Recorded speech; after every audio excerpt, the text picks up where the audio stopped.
Hey guys, I'm Kathryn Blanche, and today I'm going to be doing a book review / reaction video for A Court of Thorns and Roses. And now this is like my new favorite series. Like, I totally understand now why everybody is talking about this online, because yeah, I'm in love too. Totally in love.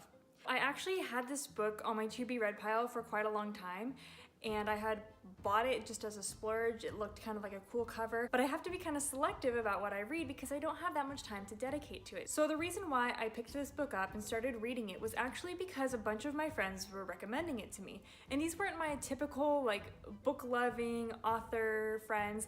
These were my friends who I had done theater with a while back, but we got together, we're talking about books, and they were saying, oh my gosh, you have to read this series. It is so good.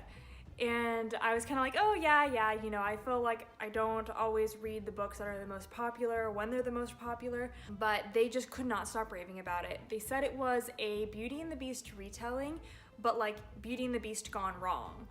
And I was like, okay, I love Beauty and the Beast, I love the retellings, so I'll go ahead and give it a shot.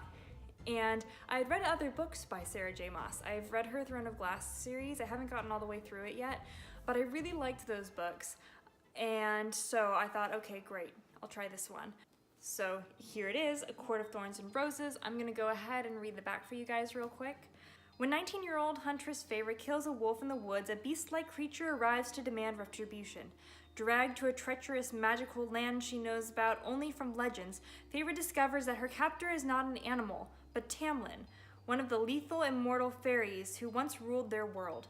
As Feyre dwells on his estate, her feelings for Tamlin transform from icy hostility to a fiery passion that burns through every lie and warning she's been told about the beautiful, dangerous world of the Fae.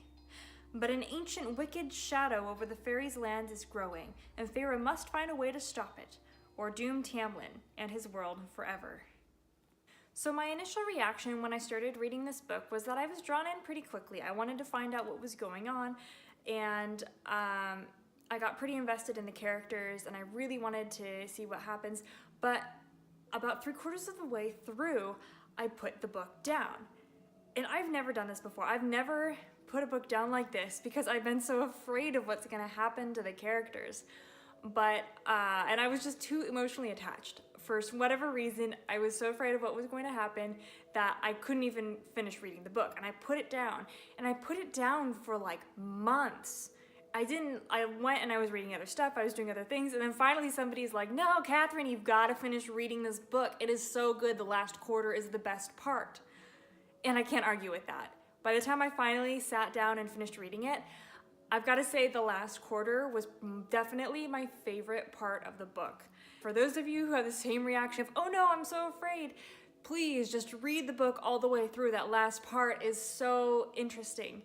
And you learn so much more about the characters there. It's like the first part is kind of slow, the first 3/4 of it, and slowly building up, and then suddenly in this last part, there's all these things that are happening, and it's really fascinating. So make sure you read this book all the way through. Don't put it down like I did, because it's so worth it. It's so worth reading this one all the way to the end.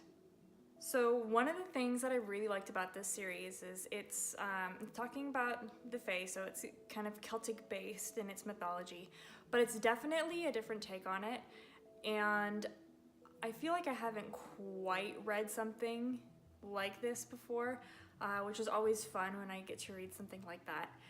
So Feyre, our protagonist, is kind of interesting. She's not my favorite protagonist, particularly in the first 3/4. But in the last quarter of the book, I feel like we really see her strength and determination, and that it really made me fall in love with her character more. Because now suddenly, you know, I feel like I can cheer her on in something, whereas before I just kind of felt like she's just observing what's going on.